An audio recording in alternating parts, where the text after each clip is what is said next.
Todos os dias nesse horário, às 10 horas da manhã a gente tem o UOL Entrevista ou o UOL Debate, meio-dia tem o UOL News de novo e às 18 horas mais uma edição com um resumo do noticiário. Bom, no chat aqui a pergunta do dia é: você acha que Bolsonaro acertou ao divulgar a carta de recuo? E a resposta, por enquanto, é sim. 61% disseram que sim, Bolsonaro acertou. E 39% disseram que não. Bolsonaro não acertou em divulgar essa carta. Participe, vai lá e vote também lá no nosso chat. Aproveita e se inscreve no nosso canal para você poder participar também das nossas enquetes. E eu quero fazer justamente essa pergunta a ela, a deputada estadual já conosco, Janaína Pascoal, ao vivo. Olá, deputada, bom dia. Olá, bom dia, Fabíola, bom dia, Josias.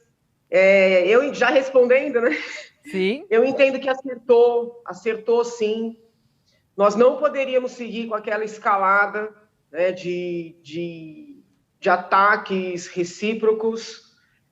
Entendo que daqui para diante ele vai precisar se desconectar um pouco, literalmente, das redes sociais. Alguns políticos que chegaram ao poder, né, nas últimas eleições são políticos criados, alavancados, muito dependentes das redes sociais. Então, eles ficam medindo os likes, seus assessores medem likes, como é que estão as hashtags. Isso para um deputado não é tão ruim, vamos dizer assim, porque um deputado, eu falo isso desde o princípio, ele pode ser temático. Né? Você pode ter um deputado cuja pauta seja só a defesa dos direitos dos animais, ou só a defesa do meio ambiente, ou só críticas para determinados segmentos, mas alguém que exerça um cargo executivo, sobretudo a presidência da República, não pode, né, ser temático. Então, o presidente vai precisar se desconectar, né, dessa dependência de apoiadores, de likes. Na minha leitura, precisa dar uma afastada mesmo, né, da interferência dos filhos, daqueles deputados mais bolsonaristas raiz, né, muitos, eu preciso dizer isso aqui para os eleitores, para a população, muitos estão menos preocupados com o país e com o próprio governo do presidente, estão mais preocupados em fazer barulho para se reelegerem no ano que vem. Tem muita gente fomentando esses atos, fomentando essas falas do presidente, para depois gravar videozinho de apoio, de defesa, né, dramatizar, porque está interessado na própria eleição no ano que vem. Então, assim, a pessoa que está preocupada com o país de verdade, né, não deve deputada, entrar nessa vibe. A senhora está falando aí que... Não deve entrar. A senhora está falando aí que ele acertou, mas até a fala depois de Temer foi: eu tenho uma esperança de que ele siga o que ele escreveu. Inclusive, Temer ressaltou da importância de ter escrito a carta e ter assinado. Pelo que a senhora conhece Bolsonaro, né? Conhece os bolsonaristas raiz aí, como a senhora falou, os mais radicais. Eles vão seguir isso? Quer dizer, vão seguir a carta à nação? Então, é isso que eu estou dizendo. Ele vai precisar fazer um trabalho, entendeu? De se tornar independente dessa demanda. Porque ele criou uma dependência. Eu tenho alguns colegas, claro que eu não vou citar nomes aqui, que são reféns dos seus seguidores. Literalmente reféns. Muitas vezes eles querem defender outras ideias, ou pelo menos ponderar um pouco, e eles não podem. Por quê? Porque se eles se manifestarem numa linha diferente, os seus seguidores o abandonam, o detonam, e o presidente tem essa linha de conduta. E isso está prejudicando demais o governo. Então, já passou da hora, né, dele deixar de ser candidato, dele deixar de ser um deputado temático para exercer a presidência da República. Então, eu vejo assim com bons olhos essa visita do Michel Temer, menos pela condição de ex-presidente, mas pela condição de professor de direito constitucional. Né? Goste ou não do ex-presidente, ele tem uma formação jurídica muito consistente. Então, eu penso que essa visita foi fundamental. Deputada, a senhora fala que o presidente precisa deixar de ser temático, né? Então, lhe parece que ele precisa ser temático, que a questão é que ele seja temático, apenas que selecione melhor os temas aos quais ele se dedica?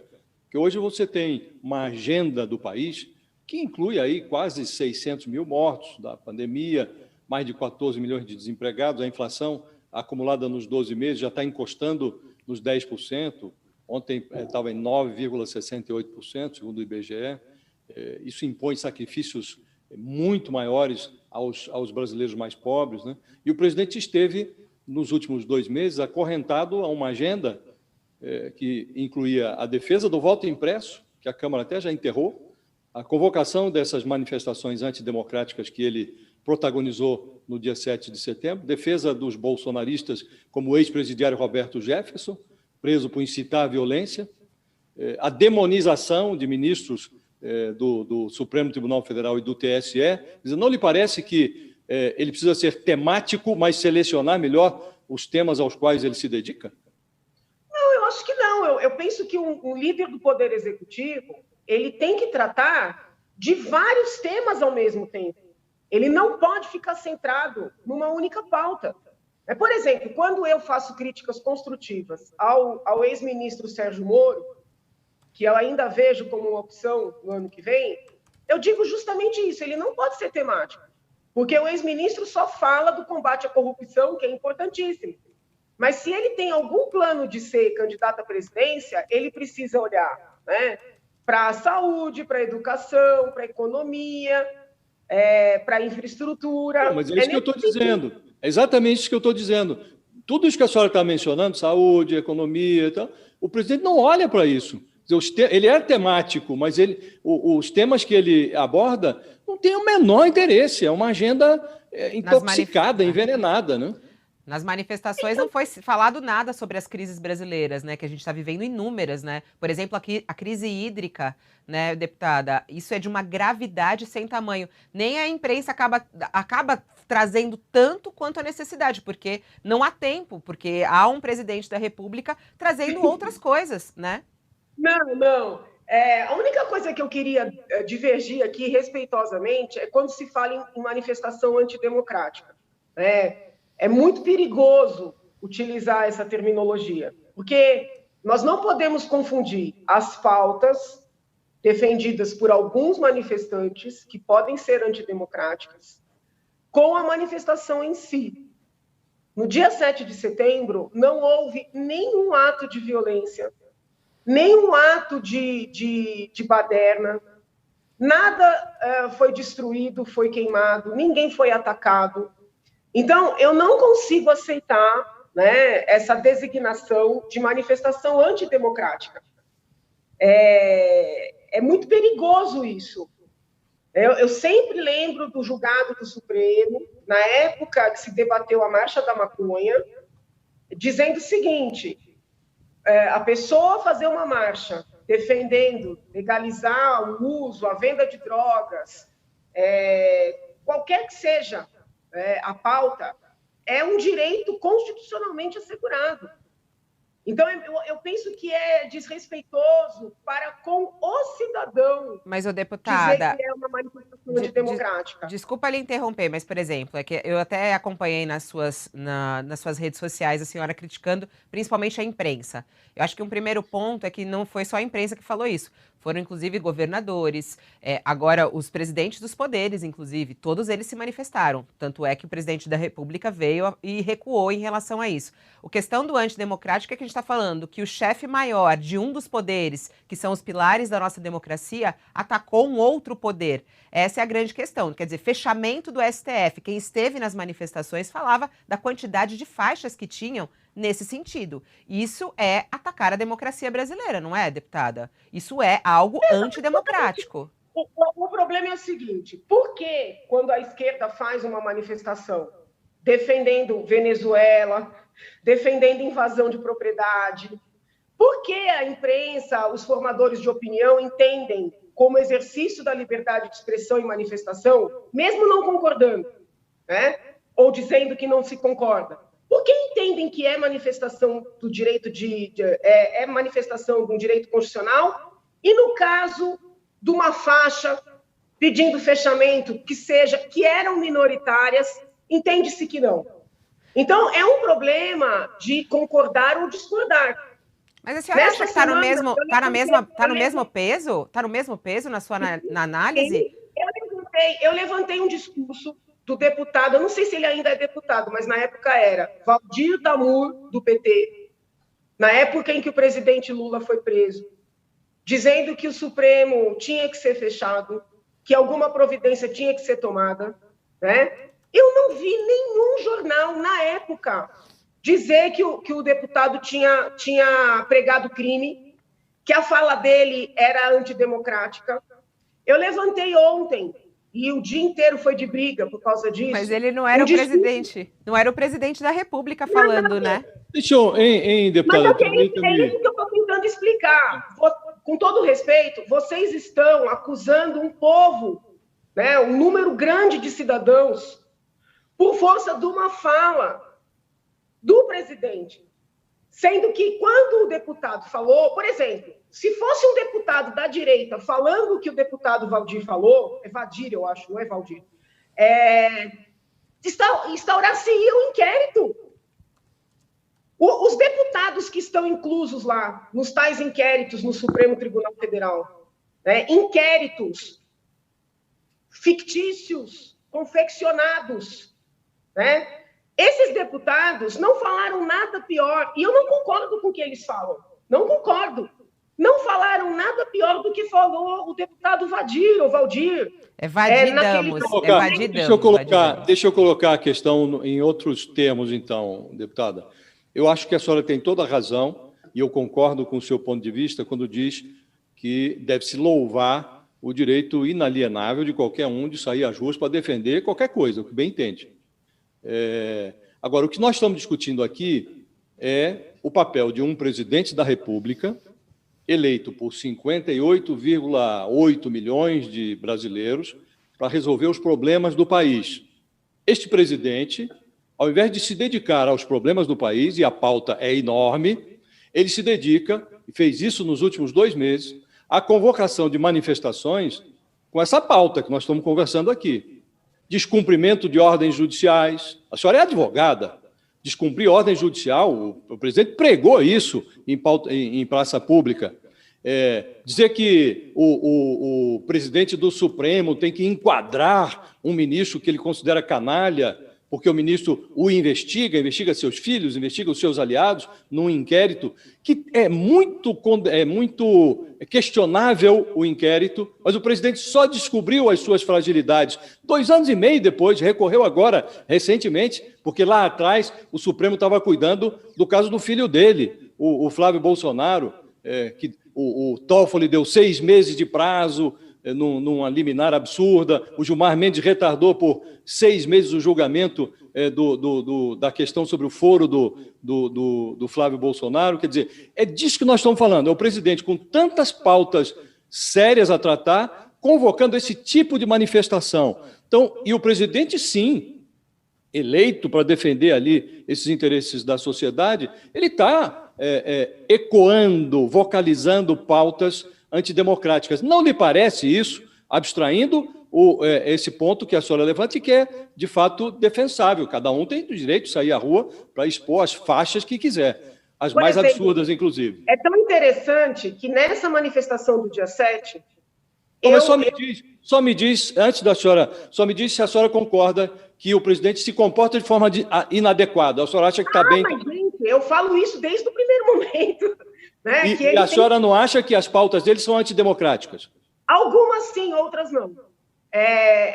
O voto impresso, por exemplo, né? Eu até reconheço que talvez ele deva mesmo abandonar esse pleito, porque isso está gerando muita controvérsia. Porque a Câmara já decidiu, né? Mas é uma pauta democrática. Né? É uma pauta democrática. Eu gostaria de ter uma eleição mais segura, eu gostaria. Então, eu penso que isso não é uma questão, vamos dizer assim, pela qual ele deva ser atacado. Até porque ele foi eleito pregando isso, ele propôs isso quando deputado, ele está sendo coerente. Agora, talvez já não seja mais hora de seguir com essa pauta, porque isso está gerando uma instabilidade, né, que pode ser mais prejudicial do que não ter o voto impresso. Questionar os inquéritos. Veja, quando o ministro Toffoli deu uma decisão suspendendo, não sei se vocês vão lembrar, todos os inquéritos... É isso que eu me referi. No COAF, lembram disso? 6 meses. O que beneficiou o filho do presidente e outros tantos investigados, vocês podem resgatar. Eu pedi o impeachment do ministro. Eu fui a Brasília, ao lado do MP Pró-Sociedade, eu protocolizei o pedido de impeachment do ministro Toffoli em virtude desta decisão. Então, a gente não pode misturar assuntos. Uma coisa são os inquéritos, as investigações por peculato, por corrupção. Outra coisa são esses inquéritos fake, né? Inquéritos completamente inconstitucionais. Então, o presidente ele tem muita dificuldade de se manifestar, de falar, mas existe sim a autocontenção dos poderes. Eu concordo com ele quando ele diz que o Supremo tem que, ele usa essa expressão que é inadequada, enquadrar o ministro Alexandre, mas eu acho que já passou da hora dos outros ministros sentarem com o ministro para deixarem claro para ele que ele, quando se entende vítima de uma acusação inadequada, de uma ameaça, de uma ofensa, ele tem que ir à autoridade competente, representar para que a autoridade competente tome as providências. Ele não pode, gente, instaurar um inquérito de ofício e mandar buscar a pessoa que o ofendeu. Então, isso é básico do direito. O problema é que o Bolsonaro tem dificuldade de falar isso, entendeu? Os ministros do Supremo têm sim que exercer esse poder de autocontenção. Né? Não é porque o presidente erra muito que a gente vai endeusar quem também está errando. Vi com bons olhos o telefonema do presidente, entre o presidente e o ministro. Vi com bons olhos, sim. Penso que o ministro pessoalizou a situação desde o momento que apoiadores do presidente, que só o prejudicam, foram na porta do ministro, ficar xingando o ministro na janela, que é um absurdo. Né? Ele pessoalizou, e ao pessoalizar, também saiu da posição de ministro do distanciamento devido, sendo ele um professor de direito constitucional. Daí eu vejo a importância da interferência do ex-presidente Michel Temer na condição de jurista, porque foi isso que fez toda a diferença. Espero que esses deputados que ficam colados no presidente, entendeu? Fazendo que estão defendendo, que são apoiadores, querendo apenas se eleger no ano que vem, né? Que eles sejam cortados, porque estão prejudicando o país.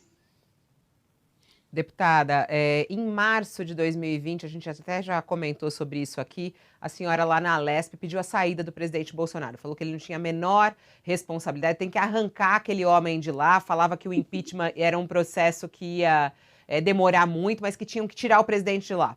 Aí depois a senhora voltou atrás um pouco, né, e falou, não...